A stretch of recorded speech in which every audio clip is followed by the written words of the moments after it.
Queridos amigos, nós temos a oportunidade de falar hoje sobre o pensamento. Só que muitas vezes a gente quer falar a influência do pensamento na saúde. O que é o pensamento?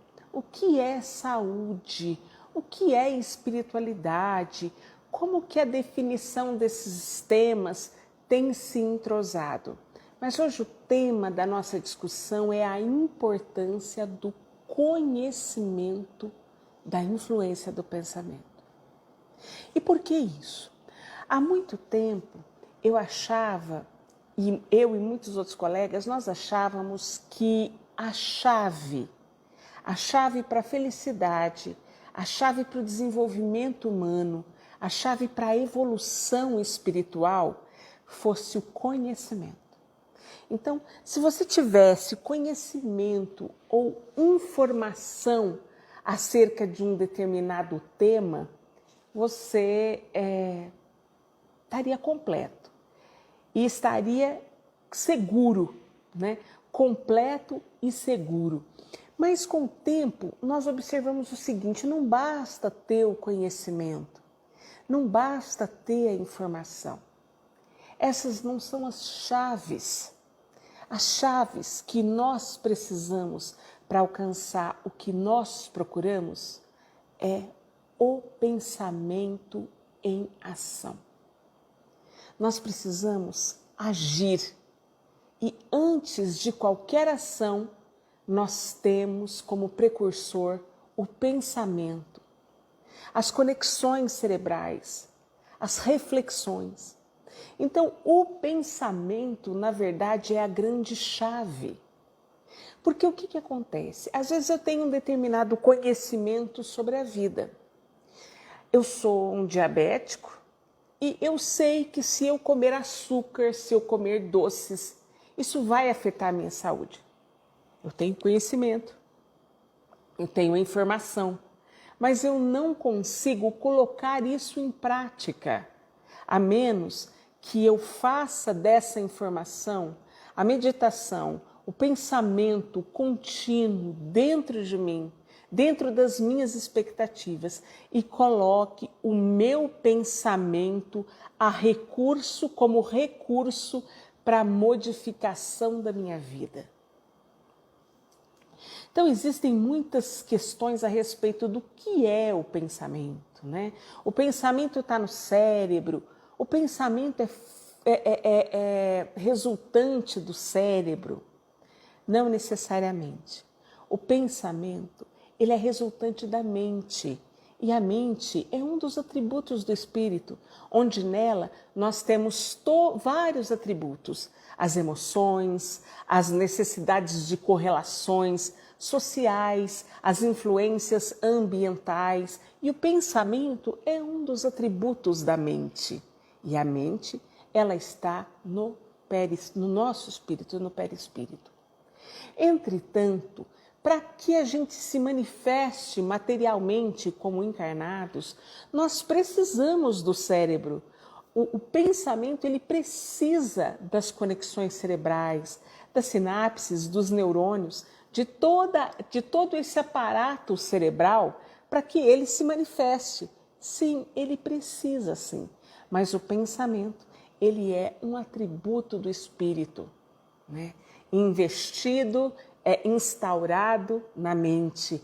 E aí, sobre mente, especificamente, tudo que representa o pensamento, nós teríamos aí seminários e seminários para discutir. Então, hoje, nós vamos focar de uma maneira simples. Por exemplo, outro dia eu estava com meu filho e eu queria fazer maionese caseira, né? E aí eu falava assim: filho, lê para a mãe a receita da maionese.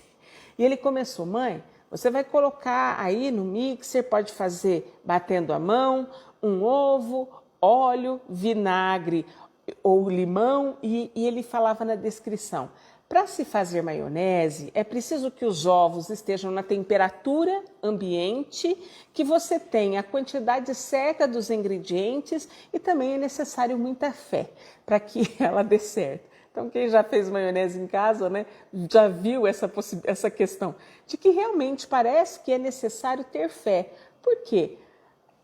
Quem estava descrevendo aquele vídeo, faltava a ele muito da ciência de como faz a maionese, mas ele conseguia explicar bem como é que a gente fazia.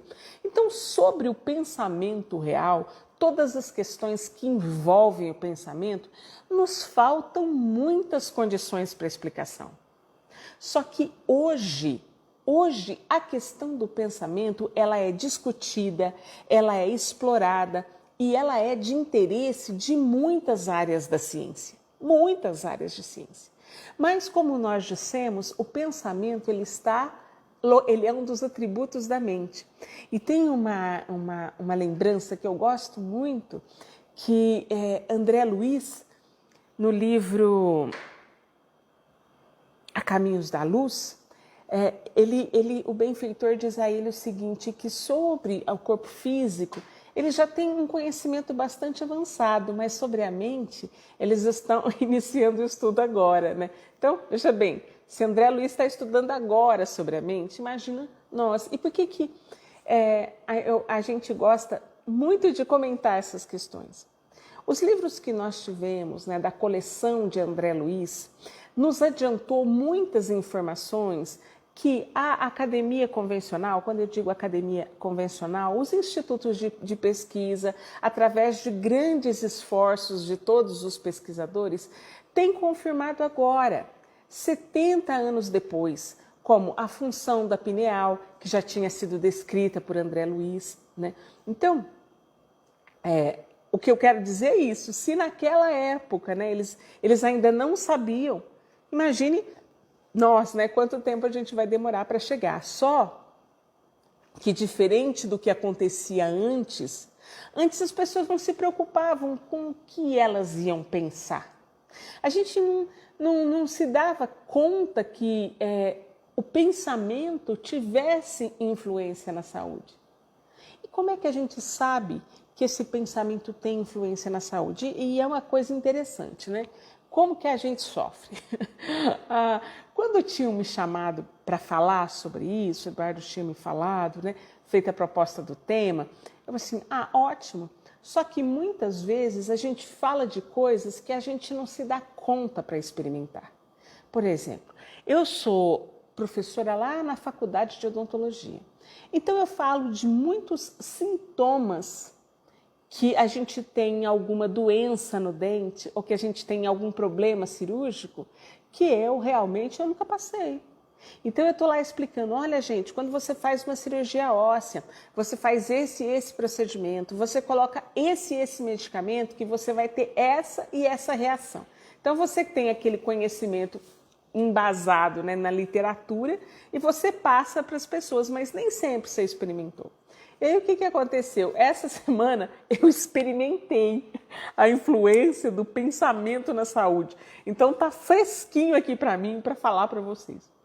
O que acontece? Quando você se propõe a ter leituras edificantes, a estudar de coração melhores caminhos, o bem viver, né? A doutrina espírita, o cristianismo ou qualquer outra doutrina que fale do bem, que fale do amor, que fale de um comportamento edificante, a gente vai se sentindo melhor, né? E a gente vai se sentindo conectado, em sintonia ou afinidade com todas as pessoas, encarnadas ou desencarnadas, que nos estão afim, que são afins a esse pensamento.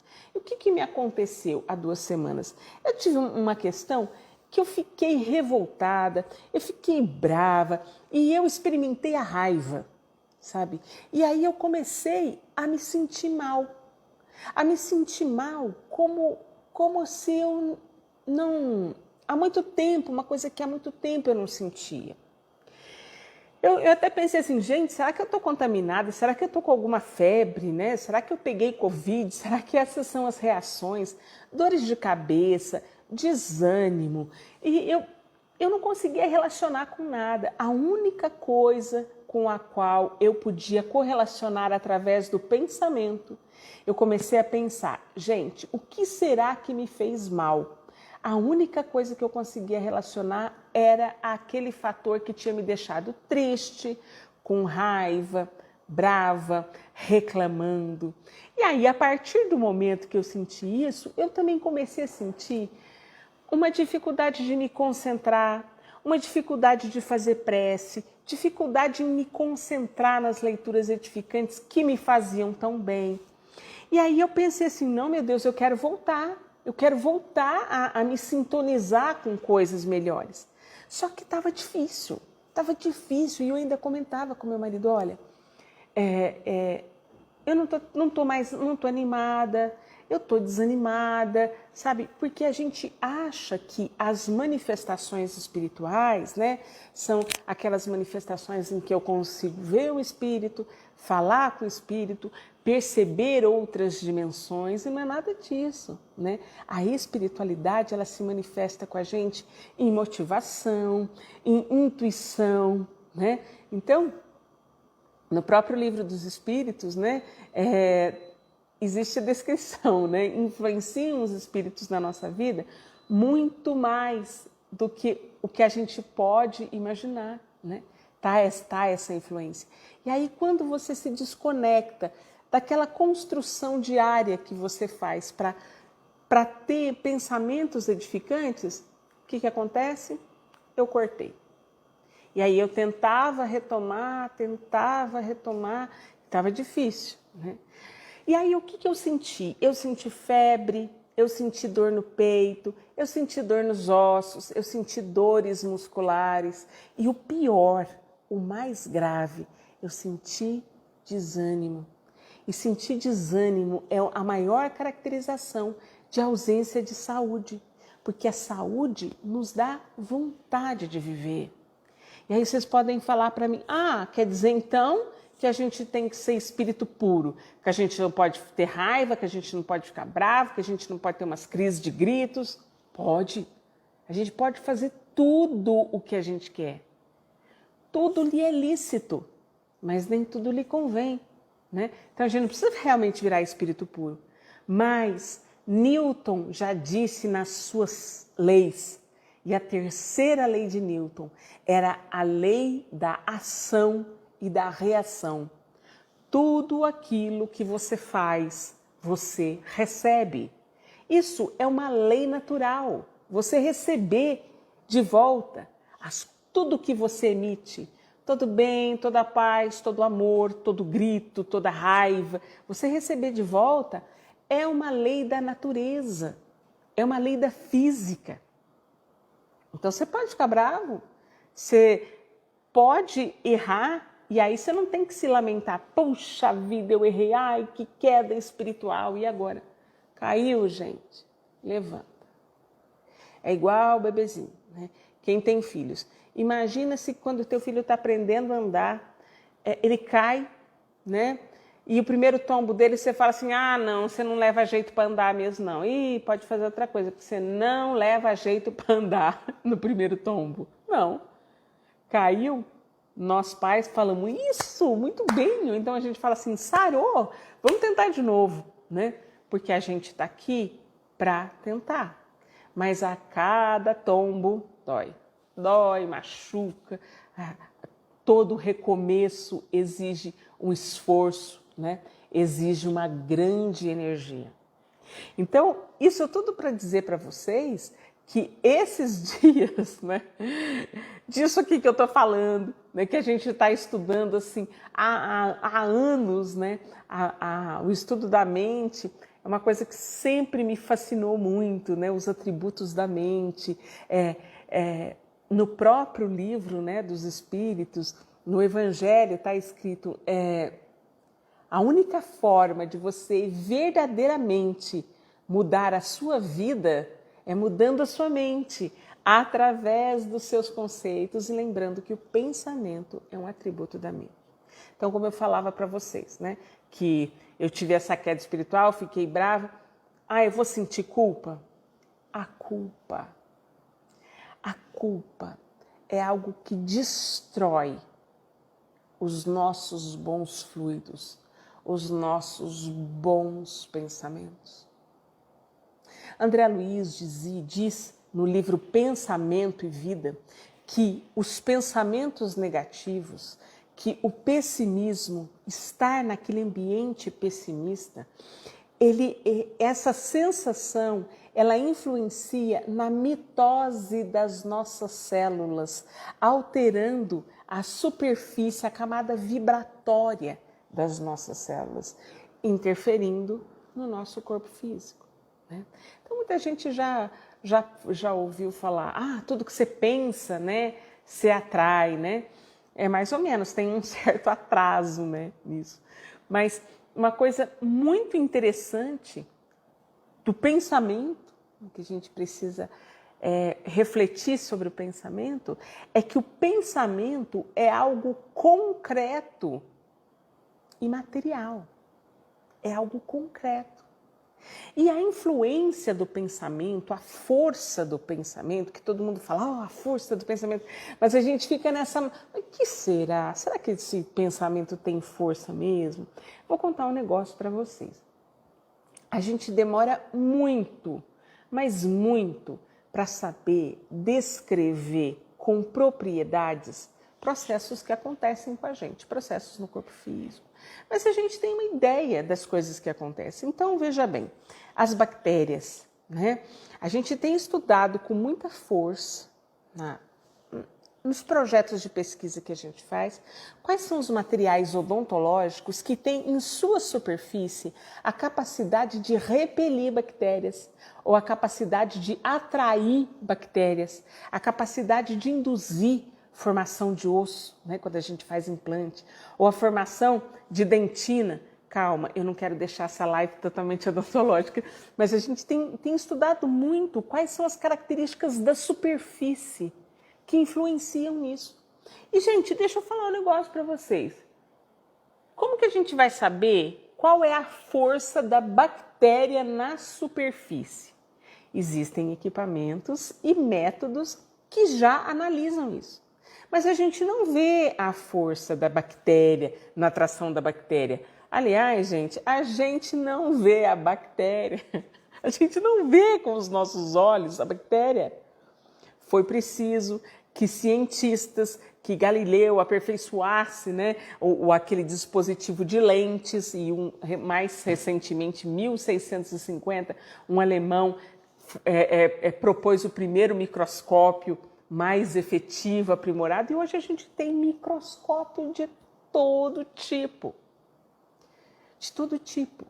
Mas veja bem, gente, acredita-se que as bactérias dominavam o mundo de 3 a 4 milhões de anos.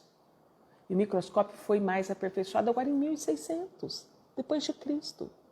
O fato da gente não ter microscópio para ver bactéria não significa que as bactérias não existissem, mas elas já faziam efeito nas contaminações, nas desencarnações, né? O efeito bacteriano, o efeito do vírus que a gente não vê.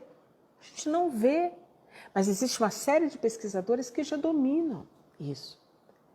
Então, a força do pensamento a gente não vê, mas a gente está a caminho da descrição, né? Os cientistas, os pesquisadores, os núcleos de pesquisa estão a caminho de decifrar tudo isso, juntando todas as áreas. A psiquiatria, a psicanálise, a biologia, a fisiologia e tantos outros que eu seria injusta, eu jamais acertaria quantas são a neurociência, quantas são as áreas, né, que estão envolvidas no conhecimento do pensamento, mas ele tem essa influência. E eu faço com vocês a experiência. Eu poderia fazer um teste com vocês ao vivo, pensando numa coisa muito alegre, numa coisa muito triste, não vou fazer isso com vocês não, tá? Então, eu vou pedir para vocês mentalizarem uma coisa. Todo mundo aí preparado? Então, vamos pensar. Todo mundo pensa num limão. Fecha os olhos, pensa num limão. Imagina que tem uma rodelazinha de limão e você está espremendo, né? Você está sentindo o cheiro do limão e você espreme as gotinhas de limão embaixo da língua. que aconteceu? Sua boca enche de saliva, né? Boca enche d'água, como a gente diz. Por quê? Nós pensamos a ponto de induzir as nossas glândulas salivares a transformar o ambiente num ambiente preparado para receber o azedo do limão que a gente conhece, né? Então, esse é um exemplo muito prático e muito rápido de como o pensamento influencia o nosso corpo físico. Mas foi muito bom a gente falar isso, porque nós construímos uma imagem, né? Uma imagem do limão, a ponto de senti-lo. O pensamento, ele faz isso com a gente. Ele constrói imagens, formas, pensamento que ficam perto de nós. Então, no que é que a sua cabeça está sempre pensando? Qual é o pensamento que te visita com tanta frequência? Pensamentos de alegria, pensamento de paixão, né? Você está apaixonado. Pensamentos de medo, ansiedade para fazer uma prova, ansiedade que você pode não conseguir uma coisa que você quer muito. Onde estão os seus pensamentos? Onde quer que estejam os seus pensamentos, você está criando imagens. Quando nós pensamos numa pessoa, a gente constrói a imagem daquela pessoa. Muito bem. Existe uma lei que se chama lei de sintonia ou lei de afinidade, né? Então você vê, outro dia eu vi a professora Sueli Caldas Schubert, que estuda muito sobre a mente, falando que, dando um exemplo que eu vou repetir. As crianças, logo quando elas vão bem pequenininhas para a escola, o que elas fazem? Chega lá, elas já têm afinidade por algumas outras crianças, então elas já ficam perto, outras crianças elas já começam a brigar, não se dão bem. Essa é a lei da afinidade e da sintonia. Como uma estação de rádio, quando você quer sintonizar um determinado programa, você procura a estação. E nós somos antenas, emissoras de ondas e receptoras. O nosso pensamento cria formas de pensamento. Então, onde quer que o nosso pensamento esteja, ele cria ondas que vai atrair todas as ondas parecidas que têm afinidade conosco. Inclusive, todos aqueles que estão procurando assistir os nossos programas, né, de forma mental, forma pensamento. Então, nós vamos atrair todas as pessoas que desejam fazer caridade quando nós estamos fazendo caridade. Todas as pessoas apaixonadas, né, quando nós estamos apaixonados. Todas as pessoas que sentem raiva quando nós estamos sentindo raiva. Então, essa questão da afinidade, essa afinidade determina quem são os nossos colegas mentais, os nossos colegas espirituais, encarnados e desencarnados. E o que acontece, né, com a experiência? A criancinha, quando ela começa a se unir pela lei da afinidade com outra criança que faz mal para ela, porque existem crianças que querem ser amigas de crianças que batem nelas, né, que fazem mal, que fazem coisas ruins. Nós pais, atentos que estamos, a gente dá as dicas, olha, não faz isso, filho, não faz isso, não faz isso, não faz isso. Mas a gente não está na escola com o filho, então a gente tem que orientar bem, mostrar muito para ele, né, as vantagens e as desvantagens, para que ele, quando chega na escola, ele tenha outro comportamento. E ele vai mudando o seu, presta atenção nisso, mudando o seu comportamento para mudar a sua sintonia, as suas afinidades. Então, uma pergunta. Se hoje isso já é tão discutido, né? De tudo o que eu falei para vocês, não tem nenhuma novidade total. Por que é tão difícil pessoas negativas, pessoas pessimistas que nós conhecemos, e essas pessoas podem ser nós, viu? Né? Por que é tão difícil a gente pensar positivo? Por quê? Vocês sabem por quê? Por costume, por hábito, por conta de falsos conhecimentos. Falsos conhecimentos, gente, são coisa da nossa vida. Outro dia minha mãe sempre falou que eu não podia tomar manga com leite, nunca, que eu ia morrer. Ela dizia que se eu tomasse manga com leite, ia dar um nó na minha tripa e eu ia morrer. Então eu imaginava assim, né, que alguém dentro de mim desse um nó na minha tripa e eu ia morrer se eu tomasse manga com leite. Hoje a minha mãe toma sorvete de manga que tem leite sem saber, né? Não conto para ela, porque o pensamento dela vai ter um negócio se ela souber que o sorvete de manga que eu compro para ela tem leite. Ela vai começar a imaginar que ela vai ter um nó na tripa. Ou seja, isso era um conhecimento da época, né? Inclusive, posso estar errada nesse conhecimento, mas dizia-se assim que para que os escravos não tomassem leite, né? Os senhores falavam, olha, se você tomar, ou você chupa manga, ou você toma leite, né? Porque senão você pode morrer, coisas assim. Então isso veio passando de geração para geração, mas é mentira. Assim no pensamento, quantas vezes eu tinha uma professora de inglês, eu sempre ria muito, né? De nada, eu achava tudo engraçado, eu devia ser uma aluna péssima, porque eu estava sempre rindo na sala de aula. Essa professora falava assim, André, do que você está rindo? E ela dava aula de inglês sempre na sexta. Ela falava assim, vocês sabiam que quem ri muito na sexta chora no domingo? E aí eu ficava esperando, o que ia acontecer no domingo? Eu era criança, o que ia acontecer no domingo que eu ia chorar? Porque eu tinha rido muito na sexta. Então são esses pensamentos. Se você está muito feliz, isso aí acaba rápido, viu? Não, isso aí não vai durar, né? Então, agora, se você está muito triste, é como se aquela tristeza não tivesse fim. Tem uma música, um samba, eu vou cantar a música, não lembro de quem é, mas ela era assim, ó.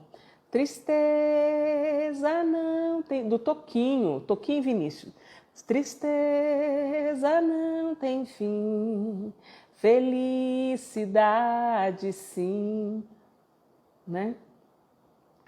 Uma outra música de Natal. Eu pensei que todo mundo fosse filho de Papai Noel, ou então felicidade, eu pensei que fosse uma brincadeira de papel, como se a felicidade fosse coisas assim, impossíveis. Não, nós nascemos para a felicidade. O que acontece é que o nosso conjunto de crenças vai determinando coisas falsas. Então, por exemplo, de todos que estão assistindo aqui, né? A gente sonha que quando a gente tiver aquela casa bonita, a gente vai ser feliz. Quando a gente tiver aquele corpo legal, a gente vai ser feliz, né? Quando a gente tiver isso, quando a gente tiver aquilo, quando a gente casar, a gente vai ser feliz. As mulheres, quando eu for mãe, eu vou ser feliz. Quando eu me aposentar, eu vou ser feliz. E a gente coloca em coisas que nunca chegam. Agora, deixa eu falar uma coisa para vocês. Alguém já esteve muito apaixonado? Quando você está muito apaixonado e você quer muito ficar com aquela pessoa, precisa ser na maior casa do mundo? Precisa ser no lugar mais bonito do mundo? Não. Basta estar com aquela pessoa. Então, essa conexão de paixão e de alto amor, uma coisa que é desenvolvida, a gente precisa desenvolver, porque ninguém aprende a se auto-amar, porque assim como a história da manga com leite, né, a gente tem muitas coisas para a gente achar que não tá bom. Então, por exemplo, se o maior número de fábricas de calças jeans só conseguem fabricar a calça jeans até o número 36, ela vai impor que todo mundo tem que usar 36, e quem usa 38 é gordo, e aí você é feio. É mentira isso. Isso é mentira, né? Veja bem, voltando a falar de quando a gente está apaixonado, né? Você já se desapaixonou de alguém? E aí você fala, gente, como é que eu pude ser apaixonado por fulano ou por Beltrano? Acabou a paixão, você começa a ver outras coisas. Então, se você acredita que Deus é infinitamente justo e bom, e Ele é, porque se você sabe que você é imortal, a própria inteligência, né? Pensamento, né? E a inteligência. Todos os espíritos, né? Os espíritos superiores falaram para Allan Kardec que que o espírito é a manifestação da inteligência de Deus. Então, todo mundo é inteligente, todo mundo tem inteligência. Às vezes, nessa vida, a inteligência para alguma coisa, para alguma habilidade foi mascarada, né?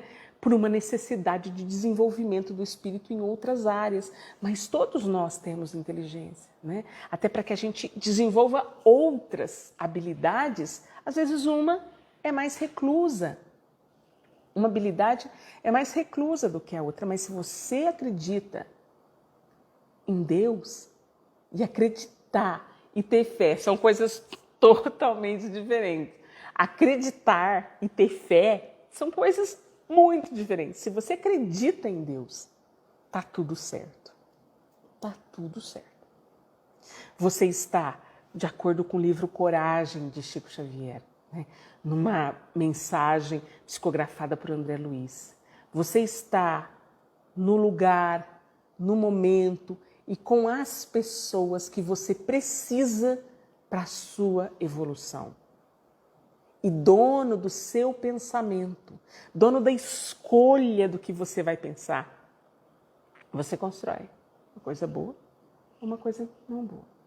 Quando eu contava para vocês que a semana passada eu tinha uma queda espiritual gigantesca, eu falei, eu estava brava com uma determinada pessoa, eu falei assim, o que eu faço, meu Deus? Eu quero voltar a ter o que eu tinha antes. Aí eu pensei assim, eu vou ligar para ela, vou pedir desculpa. Daí eu fiquei pensando, por que eu falei fazer isso? Não, ela que me liga e peça desculpas. Aí eu pensei, ela vai achar que eu estou errada, que sabe esses pensamentos que a gente pensa? Aí eu pensei comigo, eu vou ligar, vou dizer que gosto dela e vou pedir desculpa, porque eu não quero sentir mais isso dentro de mim, eu vou fazer isso por mim, não vou fazer pelo outro, né? Então, quando você escolhe acreditar que tudo vai dar certo, que está tudo no seu lugar, você tem energia. Você tem energia para você se transformar no que você quiser.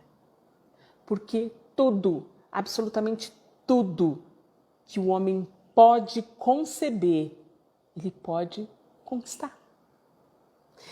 Eu estava estudando, né, hoje, pegando coisas novas para falar para vocês e estava fazendo as anotações numa agenda. E nessa agenda, sabe essas agendas de papel que embaixo tem uma frase, né? Falava assim, cada página tinha uma frase e todas as frases falavam de pensamento. Então, uma delas falava assim, do Henry Ford, era uma frase que falava assim, se você pensar, qualquer coisa que você pense, se você pensar que tudo está errado ou se você pensar que tudo está certo, o seu pensamento está certo. Porque a vida é o que você constrói dela. E para a gente construir alguma coisa, só através do pensamento. E outro, Khalil Gibran, dizia o seguinte, que... será que é Khalil Gibran? Eu não posso errar a pessoa que disse. Não. Oscar Wilde. Ele disse o seguinte, que o pessimista é uma pessoa. Pessimista é aquela pessoa que, podendo escolher entre dois caminhos maus, ele escolhe os dois. Tem duas possibilidades de não dar certo, ele escolhe quando ele pode escolher, ele escolhe as duas. Então, deixar de ser pessimista é um exercício. Existe uma coisa muito frustrante no exercício, que é o seguinte, você quer fazer caminhada hoje, quer perder 5 quilos, não é assim. Você tem que caminhar pouquinho em pouquinho, criar habilidade, né? Desenferrujar as articulações, de pouquinho em pouquinho. Então, por que eu tenho que virar espírito puro de hoje para amanhã, nessa encarnação? Por que eu não posso ter mais umas 3 encarnações, 10, 15, centenas, em vez de ter milhares? Porque não tem jeito, gente. Todos nós estamos a caminho da luz e o Pai não vai descansar enquanto tiver uma pessoa precisando de ajuda. Só que você pode estudar para passar agora, esse ano, ou você pode ser reprovado. E a maravilha disso é que a reprovação, quem faz é você mesmo. Porque você escolhe em olhar, tirar os olhos da tela agora e olhar. Você está vendo? Você está vendo as coisas? Você sabia que nós temos uma população gigante de pessoas com deficiência visual? E é a essas pessoas com deficiência visual, eu vou fazer uma homenagem agora. Você que está nos ouvindo, eu sou Andréa Reis. Eu tenho a pele mais ou menos clara, tenho cabelo preto, curtinho. Na verdade, meu cabelo é branco, mas eu pintei, né? Então agora ele está preto, curtinho. Estou usando um batom cor-de-rosa. Toda vez que eu falo, eu mexo muito com as mãos e eu pintei minhas unhas de vermelho. Isso, gente, é acessibilidade. É pensar no outro. É ampliar, é incluir o outro, é acolher o outro. Se a gente tem tantas estratégias para acolher o outro, por que nos faltam tantas estratégias para nos acolhermos? Você sabia que tomar água melhora o seu potencial celular em 80%? Quantos copos de água você tomou hoje? A gente quer comprar a bendita da Coca-Cola. Pode comprar também, não sou contra a Coca-Cola. Mas a gente fica pensando que não vai ter Coca-Cola. E a água? A água é um presente de Deus.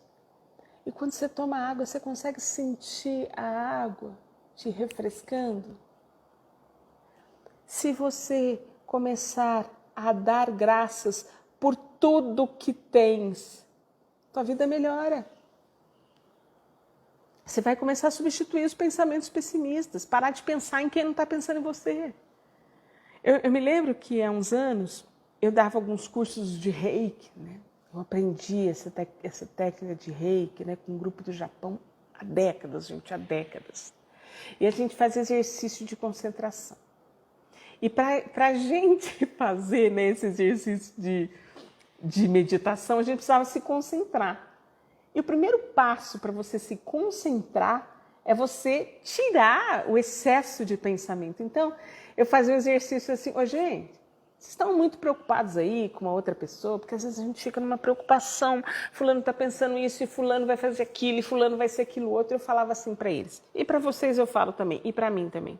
Sabe quem está pensando em você agora? Se você der muita sorte, sua mãe. Porque se a sua mãe tiver neto, pode esquecer. Ela vai estar concentrada nos netos. Então, para de pensar nos outros. Para de pensar. Para de pensar naquilo que não é evolução para o bem. Para de pensar naquilo que você não vai conseguir construir nada com aquilo. E é aí, né, que a gente fala da fé. Lembra que eu falei para vocês que acreditar e ter fé é uma coisa totalmente diferente? Outro dia com um colega eu estudava o que é ter fé, né? E fé é entregar-se. A fé é entrega. Acreditar que existe Deus ou não, que Deus está no céu, que Deus está aqui. Fé não tem nada a ver com crença. Você pode acreditar nele e pode não ter fé nenhuma. E a fé é acreditar que as coisas estão certas. E que a partir daquele momento certo, você vai mudando a sua vida através do seu pensamento e através das coisas simples, e você faz uma transformação gigante. Todos os grandes empreendedores que nós conhecemos, grandes professores, grandes empresários, né? Pessoas que você admira pelo impacto na vida, elas não tinham tempo para ficar lastimando. Porque a gente reclamar gasta um tempo horroroso, gasta um tempo. E lembra, como a gente falou, que o pensamento influencia na mitose, né, das nossas células, na condição eletrônica, eletrostática da nossa parede celular. E a gente tem formas de pensamento, e essas formas de pensamento são as visitas que a gente convida. Eu tenho um colega que ele fala tão lindamente que obsessor, ele não é um invasor, o obsessor não é um intruso. O obsessor, ele é um hóspede. Ele é um hóspede que achou a casa pronta. Ele se sentiu afinidade e entrou. O obsessor é um hóspede. E uma coisa linda, linda, linda, que a doutora Marlene Nobre, né, que foi a fundadora da AME Brasil, Associação Médico Espírita, que ela tem um livro chamado A Obsessão e Suas Máscaras. É tão interessante, a gente acha que a gente está sempre obsediada, né? Que é alguma coisa do mal, né? Assim, será que tem alguma influência negativa? Que, gente, a influência negativa é você. Você que está sacaneando, né? Se você abaixa a sua frequência, a sua vibração, e você abre a porta para os seus amigos obsessores, ele estava quieto lá. Você abriu a porta para ele. Não é sacanagem, né? Então, quando a gente faz essa parceria com o nosso obsessor, né? Porque a gente sempre está em parceria com ele. Porque ele está no lugar onde a gente abriu, na frequência, né, que a gente abriu. A gente está sacaneando com ele, sabia? Porque se a gente sabe agora que foi a gente que abriu a porta e a gente se esforça no bem, ele não vai ter onde ficar. E ele vai pensar assim, caramba, ou eu vou procurar outro, ou eu vou mudar. Ficar nessa sintonia. E aí a gente dá uma mão para os nossos irmãos, né? A doutora Marlene falava, né, assim, que ela conhecia várias pessoas que mandavam, né, os espíritos que ainda estão, assim, que estão no caminho, né, que estão equivocados ainda, e que a gente mandava esses espíritos para os quintos dos infernos. O que é isso, gente? Eles são nossos irmãos, né? O que Cristo fazia com as pessoas que naquela época da sociedade eram marginalizadas, né? Eram contados como pessoas do mal, cobradores de impostos, né? As prostitutas. O que ele fazia? Os leprosos acolhiam, né? Os leprosos eram considerados pessoas à margem da sociedade que tinham ali um espírito mau, né? Porque tinha aquela doença, né? Os endemoniados. Nada, gente. Ele acolhia. E por falar no acolhimento, é claro que a gente não pode descuidar que todo esse pensamento negativo, todas essas coisas que a gente tem, podem ser mazelas físicas e mentais, e que precisam de tratamento médico, né? Eu não tenho formação médica, longe de mim fazer qualquer comentário sobre isso, mas a espiritualidade, ela influencia demais, demais. Tem um livro do Manuel Filomeno de Miranda, né? Psicografado pelo Divaldo, que se chama Nas Fronteiras da Loucura, né? Que mostra assim que na fronteira da loucura mesmo, né? A influência espiritual que a gente tem, porque a gente entra naquela sintonia, né? Então, embora existam pessoas assim que a gente mesmo percebe que elas precisam de um tratamento, de tão envolvidas no negativismo, no pessimismo, que elas estão, os hipocondríacos, né? Então, é claro que eles precisam de médicos, de tratamentos, de remédios.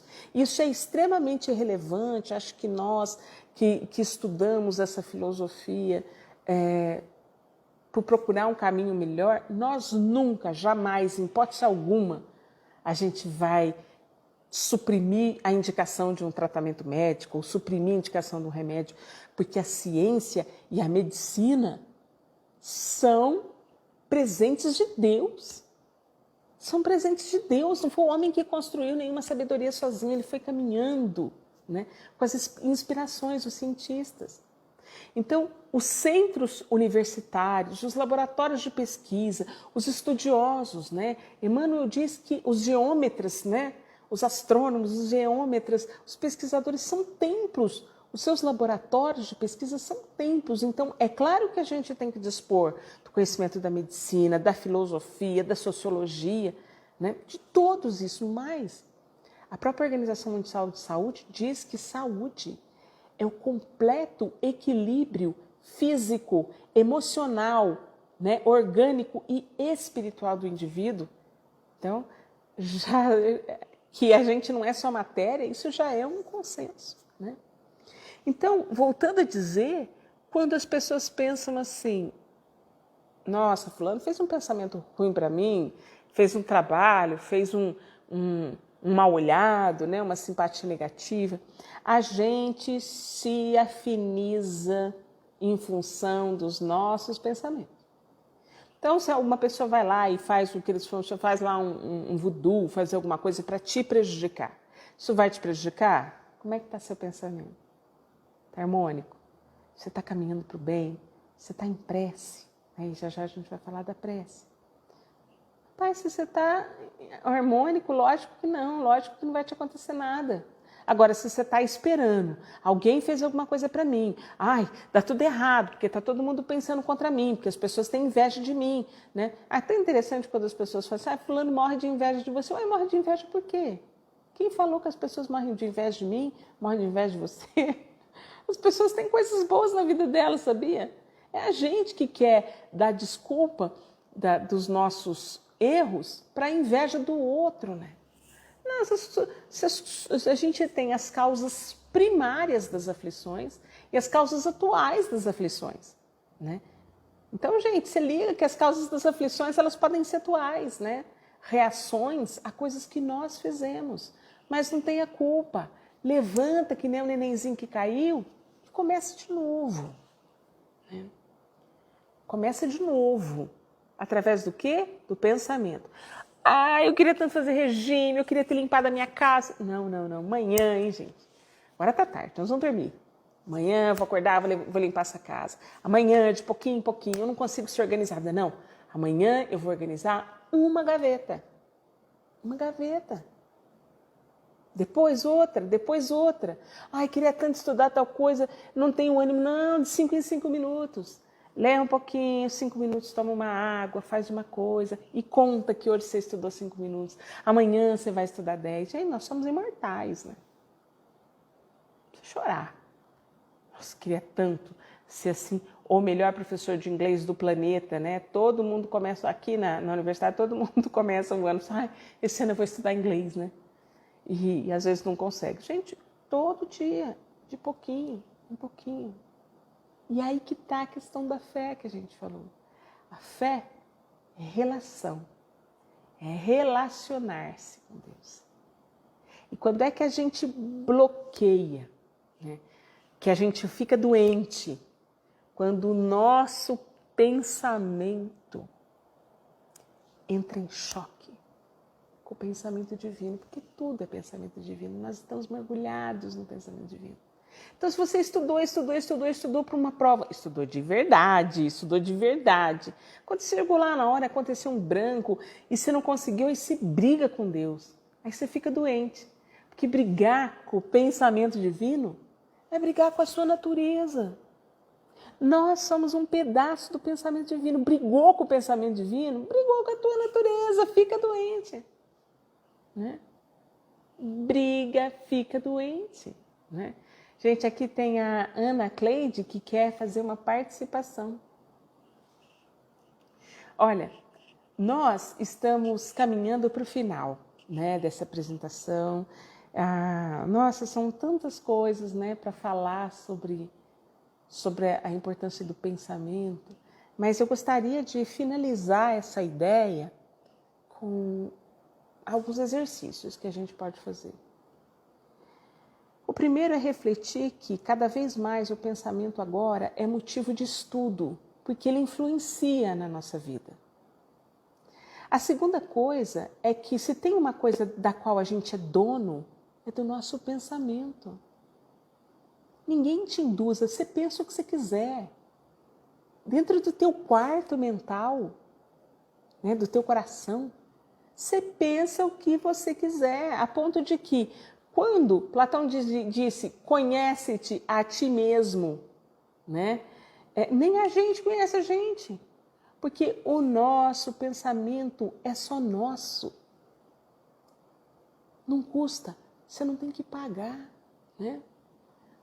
Antes a gente tinha que fazer um investimento muito maior para a gente mudar a mente, para a gente mudar o pensamento. Agora, o que tem de mensagem edificante, de terapia online, né? De questões grátis. Então, esse conhecimento para o desenvolvimento humano, todas as lives eu falo que é a obra de Chico, para a gente estudar a obra de Chico, só a obra de Chico.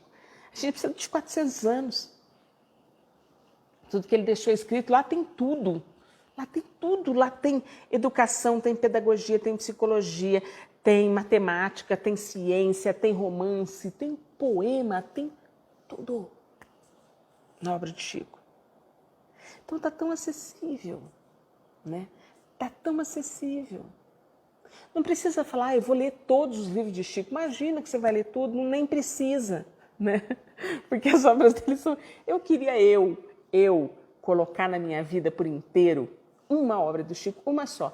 Um livrinho que chama Coragem. Compreender aquele livrinho Pensamento e Vida, que é um pequeno grande livro. Quisera eu compreender só aquele livro e colocar aquilo na minha vida. Então hoje a gente tem uma disponibilidade imensa. Hoje a gente pode. Então, qual que é o resumo da live? O pensamento influencia na nossa vida. E ele é a chave para tudo. Você quer construir uma casa? Você sonha, você pensa na casa. Você contrata um pedreiro, um arquiteto que desenha a casa. Tudo você tem que pensar. Você quer estudar uma coisa? Você pensa, você planeja, você procura. Então, tudo nasce do pensamento. Só que o pensamento, ele cria coisas. Ele é capaz de materializar coisas. Então, pensou, criou. E como dizia a doutora Marlene, pensou, criou e associou.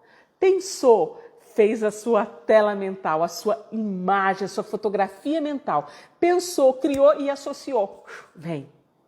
E vem tudo de bom. Porque a partir de hoje você vai, de pouquinho em pouquinho, agradecer a Deus. Agradecer a Deus por todas as coisas que você tem. Sabe? Aconteceu um negócio tão legal, né? Tão legal. Meu marido fala uma coisa tão legal. Gente, eu moro numa cidadezinha bem pequenininha. Gente, mas tem tanto mosquito aqui, né? Mas tem tanto mosquito aqui. E aí, meu marido, nossa, mas eu não sei essa casa, por que tem tanto mosquito? Tem alguma coisa estragada, né? Tem tanto mosquito. E aí ele contou que o vizinho subiu no telhado, né? E olhou nosso quintal. E o vizinho falou assim, nossa, mas como tua casa está bonita. Nossa, que casa bonita, né? Daí eu falei para ele, Leandro, meu marido, assim, Leandro, de longe, ele não sente os mosquitos picando a gente. Então, o jardim do vizinho é sempre mais bonito, mas lá tem mosquito, lá tem pernilongo, lá tem as praguinhas que a gente precisa cuidar. Então, para de querer ser o outro, porque todo mundo tem praga no seu quintal para cuidar. A gente é que fica imaginando. Então, esse tempo que você fica imaginando que você tem que ser aquele artista, que você tem que ser aquele cantor, que você tem que ter aquele salário. Essa questão de salário, gente, você pode fazer o que você quiser, só se trabalhar um pouquinho. Só trabalhar mais um pouquinho, né? Mas vocês já pararam para pensar o tanto de gente que reclama do trabalho? Não aguento meu trabalho, não vejo chegar sexta-feira, é porque se você pode trabalhar. Para finalizar, vou contar uma historinha para vocês. O que é o pensamento, né? O que é o pensamento da gente? Eu comecei a estudar a doutrina espírita não tem muito tempo. Mas uma coisa que me levou foi um médico psiquiatra. Eu entrei numa fase da minha vida de trabalhar, assim, muitas horas por dia, mas muitas, tipo 18. Trabalhando, achando que o trabalho era um fardo, trabalhando esse tanto de coisa, você fica doente. Aí eu fui procurar um psiquiatra, você vai me dar um remédio aí para eu calmar, né, porque eu tenho que trabalhar e tal. Eu disse, não vou te dar remédio não, vou te dar umas obras de arte para você estudar, eu já contei isso várias vezes. Aí eu assim, gente do céu, esse é o verdadeiro psiquiatra louco, né? Esse homem ficou louco, né? Porque eu vim aqui pedir um remédio para acalmar, ele vai me dar mais serviço? Bom, aí ele me deu 5 obras de arte. 5 obras de arte dele eram, há 2000 anos, 50 anos depois. Paulo Estevão, Ave Cristo e Renúncia. Né? Eu lembro disso e fiquei emocionada, né? Porque eram obras de arte. E ele não se identificou como um médico espírita, não, ele não me falou para ser espírita, não me falou para estudar espiritismo, não, ele pediu para que eu estudasse obras de arte, começando pelos 5 romances de Emmanuel. Bom, aí já viu, né? Quem leu Paulo Estevão não tem retorno, né? Aí comecei a estudar e o que eu vi? Sabe o que aconteceu comigo? Eu fui lá para trabalhar menos, hoje eu trabalho mais. Porque eu mudei o jeito de ver. Antes eu achava, nossa, eu tenho que trabalhar, tenho que pagar conta, nossa, que difícil, nossa, paciente reclama, nossa, paciente isso, paciente atrasa. Não. Agora é, meu Deus, que esses alunos para quem eu estou dando aula aqui, me instrui, me inspira, me faz aprender, me dá ânimo, porque eles têm paz. Os pais deles querem que eles estudem. Então, que eu não decepcione esses pais. Meu Deus, me dá ânimo e alegria para falar para esses alunos tudo que eles vão fazer nos dentes dos pacientes, porque cada paciente que eles atenderem, eu vou estar lá. Eu vou estar lá nesses pacientes, através daquilo que eu falei. Meu Deus, que na minha boca jamais saia uma palavra desmotivadora, porque todo mundo que está na minha frente é meu irmão e é teu filho amado. Quem sou eu para desmotivar a sua obra? Meu irmão, é a obra de Deus. Quem sou eu para estragar? E acima de tudo, meu Deus, tem paciência comigo. Tem paciência. Que eu estou na escola da vida. Quero melhorar, mas tem tanto defeito que se eu não tivesse, eu não estava, a gente não estava aqui, né? Me ajuda a melhorar, né? Me ajuda a melhorar. Que a caridade não seja eu pegar o que me sobra e o que não me serve para dar para o outro. Que a caridade seja eu divido uma parte da minha vida com você, porque a tua vida é importante para mim. E a felicidade completa só vai acontecer quando todos nós estivermos bem. Que aquele meu colega difícil do trabalho, que eu consiga agradecê-lo. Porque quem é difícil, quem tem personalidade difícil, sofre muito mais que a gente, né? Se você não tem problemas assim emocionais, convive com uma pessoa com problemas, essa pessoa tem muito. Ela pode amolar a tua vida, mas ela tem muito mais sofrimento que você. Então que você não aumente, né? E que você consiga não ser irritado. Que você viva de acordo para ser uma centelhazinha de luz, né? Eu lembro que eu tinha uma colega que falava assim, eu falava assim, fulano, professora, é uma professora, a senhora acha que eu posso fazer isso? E ela falava assim, André, se você tiver uma fagulha de lucidez, você faz. Só uma fagulha de lucidez. Então que a gente tenha uma fagulha de lucidez para exercitar os bons pensamentos. Para finalizar minhas palavras, eu agradeço a Jesus pela prece. A prece é o meu telefone direto com Deus, que eu ligo e Ele atende na hora. Ele atende na hora. Não tem tempo ruim, não tem interferência, não tem aquele negócio, mas meu telefone não pega, não conectou a ligação com Deus. A prece é ligação imediata, onde Ele me escuta e imediatamente Ele me manda o remédio. Sou eu que tenho que abrir o meu coração para sentir isso. Amo vocês, muito obrigada por me dar a oportunidade de falar com vocês hoje. Vocês todos me ouvindo estão me ensinando. Carl Gustav Jung, discípulo do Freud, ele escreveu no começo da carreira dele, ele dizia que a esquizofrenia não tinha cura. Mas 50 anos depois, ele refazia essa observação em um livro, dizendo que ele observava que pessoas que sofriam de esquizofrenia tinham resultados maravilhosos, uma qualidade de vida boa, a depender das pessoas com quem eles conviviam. Que a gente seja centelhas de luz. Muita gratidão a todos. Fiquem com Deus. Um grande abraço.